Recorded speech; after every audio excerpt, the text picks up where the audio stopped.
नमस्कार दोस्तों, मैं ईश्वर। मैं आप सभी का अपने चैनल टेक इन टारगेट पर स्वागत करता हूं। दोस्तों, आज की वीडियो में हमारे साथ हैं आतिफ, जो कि प्लेस हो चुके हैं एलटीआई में और दूसरे 5 LP के पैकेज पर प्लेस हो गए हैं। तो दोस्तों, आज की वीडियो में सब कुछ बताने वाले हैं कि क्या इनका रिक्रूटमेंट प्रोसेस हुआ, क्या क्या डिफरेंट डिफरेंट राउंड से और क्या इनसे दोस्तों क्वेश्चन पूछे गए।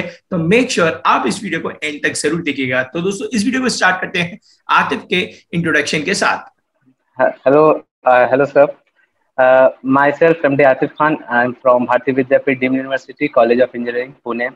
Currently, I am in third year, sixth semester. And LTI came to my campus in you can say last August, and the recruitment process started in first week of September. Firstly there was a MCQ round. Everything was in gamification mode. So MCQ round was there, which consists of approximately 30-40 questions, and comprises of different sections it's consists of OSI. Questions were on OSI layers, questions were on OOPS concepts, questions were on SDLC, and many more topics from data structures and DBMS were there. And further, after completing the MCQ round, there was coding round 1, which was for 5 LPA. If you complete the MCQ plus coding round 1, then you will get 5 LPA package. So fortunately, I did the first coding round. It was for 5 LPA, and after that, we have to move further for the second round coding, which was for 6.5 lakh. That was pretty much little bit difficult from the last round. And further after that, then second round, if you complete the second round, then you will move on for 8 lakh package. And that was how it was all done. Okay, so Atif, आपको याद है जो पहला round था programming का, उसमें क्या topic से आपको पूछा गया था program? What was the topic? पहला राउंड जो मेरे प्रोग्रामिंग राउंड थी, वो मेरे को स्ट्रिंग्स पे क्वेश्चन थे। स्ट्रिंग के बेसिस पे like was a question if like we I couldn't remind the exact question, but question was based on string, and we have to sort the string such that the things get arranged in a ascending manner. Okay, that's great. So Atif, मुझे एक चीज और बताइए, इस बार के recruitment में gamification का मतलब क्या था?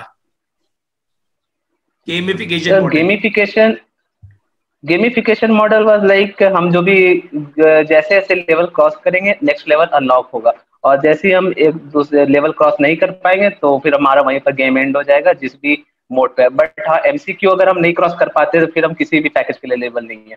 आपको फर्स्ट राउंड में एमसीक्यू प्लस कोडिंग कंप्लीट करने पर ही आपको 5 LPA पैकेज मिलेगा। ओके, सो लाइक आपने बहुत अच्छे से रिक्रूटमेंट का प्रोसेस समझा दिया। अब ये बताइए, जैसे आपको पता चला कि आपका राउंड 1 जैसे कि आपने क्लियर किया, उसके बाद आपका नेक्स्ट राउंड क्या हुआ था? लाइक मेरा पहला जो एग्जामिनेशन राउंड था वो अराउंड 5 सितंबर को हुआ था। तो उसके बाद हमारा होने के बाद लगभग 3 to 4 डेज के बाद ही हमें लिस्ट आ गई, जिसमें जो भी सिलेक्टेड स्टूडेंट्स है। एक्चुअली तो वो तो गेमिफिकेशन मोड था, तो हमें उसी वक्त पता चल गया कि हमारा हो गया। उसी वक्त वो मेल आ जाती है एलटीआई की तरफ से कि बार you have to pass the round for a 5 LPA। But college की तरफ से वो आ गया कि आपने ये पास किया, आपका इंटरव्यू शेड्यूल होने वाला है 11 सितंबर से। फिर वो राउंड सारे लिस्ट बने डिफरेंट टेक्निकल इंटरव्यू पैनलिस्ट के साथ, और फिर मेरा 13 को मेरा नंबर आया। तो जिस 13 को मेरा टेक्निकल इंटरव्यू हुआ, और फिर टेक्निकल इंटरव्यू होने के 2 या 3 दिन के बाद फिर HR लिस्ट आया, फिर HR इंटरव्यू हुआ। ओके, सो आतिफ, अब ये बताइए कि ये जो इंटरव्यू हुआ था, इंटरव्यू में क्या क्या आपसे क्वेश्चंस पूछे गए थे?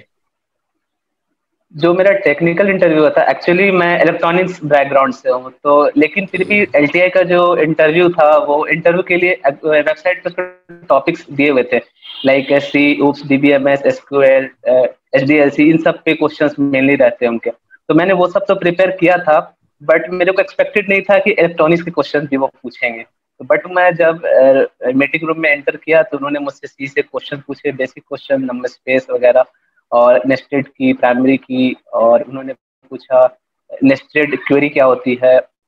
और फिर उन्होंने 1-2 और सवाल मुझे डीबीएमएस रिलेटेड पूछा था कि नॉर्मलाइजेशन क्या होती है, 1NF 2NF, इसमें डिफरेंस क्या होता है। फिर उन्होंने बोला कि आप इलेक्ट्रॉनिक्स बैकग्राउंड से हैं, और फॉर्चुनेटली वो जो हमारे इंटरव्यू थे वो भी इलेक्ट्रॉनिक्स बैकग्राउंड से थे। तो फिर उन्होंने मुझसे इलेक्ट्रॉनिक्स के क्वेश्चन पूछने स्टार्ट कर दिया। लाइक वो क्या होता है sir flip flop, D flip flop में क्या अंतर होता है, माइक्रो प्रोसेसर माइक्रो कंट्रोलर से रिलेटेड सवाल पूछा उन्होंने, फिर सेमीकंडक्टर, डोपिंग, और फिर बहुत सारे इलेक्ट्रॉनिक के बेसिक क्वेश्चन थे बट ट्रिकीज जो होते हैं वो सब उन्होंने पूछा। अप्रॉक्स मुझे लगता है कि मेरे टेक्निकल इंटरव्यू में मुझसे 20 to 25 क्वेश्चन पूछे गए। कुछ जवाब नहीं भी दे पाया बट अप्रॉक्स दे दिया था, 5 to 6 नहीं दे पाया था, but it was pretty good. अच्छा लगा, सर भी इंटरेक्टिव थे, इट वॉज नाइस, सीखने को भी मिला सर से। सर जैसे जो नहीं आया सर वो मुझे हिंट भी देते थे, तो it was nice interview experience. Okay, so Atif एक बात और बताइए, कुछ ऐसे क्वेश्चंस थे मतलब जो आपको सबसे ज्यादा डिफिकल्ट लगे, और आप डिफिकल्ट क्वेश्चन डिस्कस करना चाहोगे कि डिफिकल्टी क्या थी क्वेश्चंस की?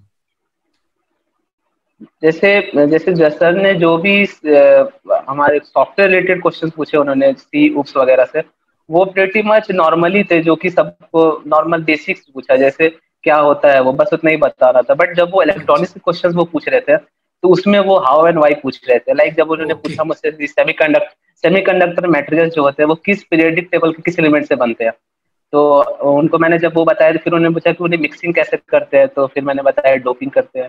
तो फिर उसी के टेक्निकलिटीज में एक दो और सवाल पूछे जो कि मुझे लग रहा था कि सर अब क्या बोलते इसका मैं जवाब कैसे दूंगा, कुछ कुछ सवाल हुआ था ऐसा। तो वो थोड़ा सा हल्का सा टफ हुआ था जब वो ज्यादा डीप में गए थे। बाकी जब भी वो बेसिक्स पूछे या फिर जो भी मुझे आता था तो वो मैंने बता दिया। Okay, so that's great. So अब ये बताइए, टेक्निकल इंटरव्यू के बाद एचआर इंटरव्यू कब शेड्यूल हुआ आपका? टेक्निकल इंटरव्यू मेरा हुआ, उसके बाद लाइक उसके 1 या 2 दिन के बाद से हमारे पास वो अपडेट आया एटीआई की तरफ से कि जो भी सेलेक्ट हो रहे हैं उनका एचआर इंटरव्यू होगा 2-3 दिन के बाद से। तो फिर हम वेट कर रहे थे रिजल्ट के लिए, तो एक्चुअली 2 एचआर लिस्ट आया, उसमें मेरा नाम नहीं था। I was little bit nervous कि पता नहीं क्या है, हुआ है या फिर नहीं हुआ है। तो फिर मैं वेट किया, 2 लिस्ट आया, फिर थर्ड आया, उसमें भी नहीं था। फोर्थ लिस्ट जो आया, लाइक वो अलग अलग दिन शेड्यूल हो रहा था एचआर, तो मेरा फोर्थ लिस्ट शेड्यूल के हिसाब से आया। तो फिर वो मेरा फोर्थ लिस्ट के हिसाब से मेरा पिछले वीक ही 18 के अराउंड, मेरा 18 को मेरा था एचआर राउंड। तो रात को मुझे मैसेज आया, तो फिर मैंने फिर तुरंत एचआर के लिए प्रिपरेशन स्टार्ट कर दी। अब मैंने सोचा कि HR is a broad, HR interview के लिए तो कुछ स्पेसिफिक नहीं होता, वो कुछ भी पूछ सकते हैं। तो but I started preparing basics, LTI के बारे में रिसर्च किया पूरा, एलटीआई क्या करती है। मतलब मेरे दिमाग में ये था कि सर अगर पूछते हैं कि वाई एलटीआई तो मुझे कुछ यूनिक आंसर देना है, लाइक इट्स नॉट नॉर्मल कि LTI is a good company, ऐसा कुछ नहीं। तो मैंने पूरा एलटीआई पे रिसर्च किया, उसके मोज़ैक प्लेटफॉर्म के बारे में, उसका एक लेटेस्ट लेनी था जो वर्चुअल एनालिस्ट था, और भी बहुत सारे उसका क्लाउड ऐप जो भी वो कैसे काम करती है, तो मैंने उसको अच्छे से पढ़ा उसके बारे में। फिर मेरा एचआर इंटरव्यू हुआ तो उन्होंने एज यूजुअल पूछा टेल मी व्हाट योरसेल्फ पूछा। तो ये Y L T I as expected, मैं एक्सपेक्ट कर रहा था वो ये सवाल पूछेंगे, उसको मैंने बहुत अच्छे से एक्सप्लेन किया। H R really became happy, he said fantastic. तो मुझे लगा कि I have done something nice. उसके बाद सर ने मुझसे पूछा कि explain H D L C with real life example. उन्होंने मुझसे रियल लाइफ एग्जाम्पल से लिंक करके पूछा, तो मैंने उनको बताया। जैसे मैंने एक एग्जाम्पल दिया उन्हें, कंस्ट्रक्शन बिल्डिंग, कोई भी बिल्डिंग कंस्ट्रक्शन में प्लानिंग होती है, रिक्वायरमेंट एनालिसिस होता है, डिजाइनिंग, इम्प्लीमेंटेशन, टेस्टिंग, ऐसे उनको बताया। उसके बाद उन्होंने मुझसे पूछा कि कौन से ऐसे 2 फीचर्स है जो आप व्हाट्सएप में लाना चाहते हो, तो हमें लगता है कि वो ज़रूरी है। तो मैंने उन्हें फिर से बताया कि ऐसा हमारे कॉलेज में बहुत बार होता है, स्टूडेंट्स कुछ भी भेजते हैं तो वो गलती से ऑफिशियल ग्रुप पे चला जाता है, बट वो उन्हें पता नहीं होता, और बहुत समय के बाद डिलीट करना चाहते हैं तो डिलीट फॉर एवरीवन ऑप्शन जा चुका होता है। तो I think delete for everyone option थोड़ा लंबे समय तक लास्ट करना चाहिए। और एक होता है 2 फैक्टर ऑथेंटिकेशन। तो जैसे आजकल व्हाट्सएप हर एक गांव तक, हर एक छोटे छोटे जगह तक पहुंच गया, बट सिक्योरिटी कोई नहीं जानता है क्या होता है व्हाट्सएप में, उसको कैसे टैकल करना है। जैसे मेरी साइबर सिक्योरिटी इंटर्नशिप थी तो उसमें मैंने ये सब सीखा था, तो उसी से लिंक करके मैंने बताया कि इसलिए व्हाट्सएप को मैंडेटरी कर देना चाहिए हर 2 वीक या फिर मंथ एंड में लोगों को एक बार 2 फैक्टर ऑथेंटिकेशन यूज करना चाहिए, ताकि उनका फोटोज या फिर डेटा सेफ रहे। फिर he was like okay thank you, उसके बाद he was pretty much happy with my answer, then it was over। Okay, तो फिर लाइक आतिफ, आपको ये कब पता चला एचआर के बाद कि आप सेलेक्ट हो चुके हो एलटीआई में? एचआर का हमारा इंटरव्यू हो गया, उसके बाद नेक्स्ट डे अराउंड इवनिंग में हमारा रिजल्ट आया कि this is the final list हुआ सेलेक्टेड बाय एलटीआई। तो फिर मैंने लिस्ट खोला, उसमें मेरा नाम था, तो I was like relaxed.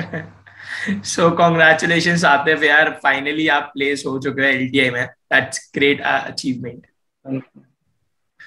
Thank you so much.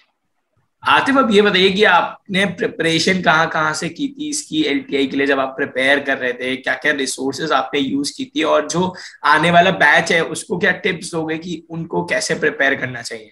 जो भी जैसे मैंने एलटीआई के लिए स्पेसिफिक जो भी कॉन्सेप्चुअल चीजें थी वो सब तो पढ़ा था, और सब कुछ क्या बोलते हैं, नोट्स थे, कुछ के नोट्स मैंने प्रिपेयर किए थे अलग अलग सोर्सेज से। या फिर मैं तो लोगों को रिकमेंड करूंगा, एक जावा टी पॉइंट होता है, वो मतलब एक लाइक बाइबल। आपको जो भी टॉपिक्स पढ़ना है, आपको प्रोग्रामिंग से रिलेटेड, वहाँ हर कुछ मिलेगा। तो Java T point was very useful to me. And apart from that, मैंने आपके जो भी प्लेलिस्ट है, LTI interview experience, approx 6-7 video थे, मैंने सारे देख डाले। फिर और भी अलग अलग इंटरव्यू एक्सपीरियंस थे, मैंने वो सारे देखे थे, तो आपके चैनल से भी मुझे वो हेल्प मिला था। और बाकी मैंने बहुत सारे फिर कंपनीज के बारे में रिसर्च किया था, तो वो कंपनी क्या करती है, तो उससे मेरा और क्लैरिटी बढ़ा था कि कैसे रोज होंगे वहाँ पे और कैसे कैसे क्या करना चाहिए। फिर सीनियर से कुछ बात किया, इसी तरह फिर सारी तैयारी मैंने की थी। Okay, so thank you so much Atif, आपने अपना पूरे का पूरा इंटरव्यू एक्सपीरियंस शेयर किया। होप से बाकी स्टूडेंट्स के लिए जरूर हेल्प आए। So thank you so much. Yes, thank you so much. It was nice talking to you. Same है।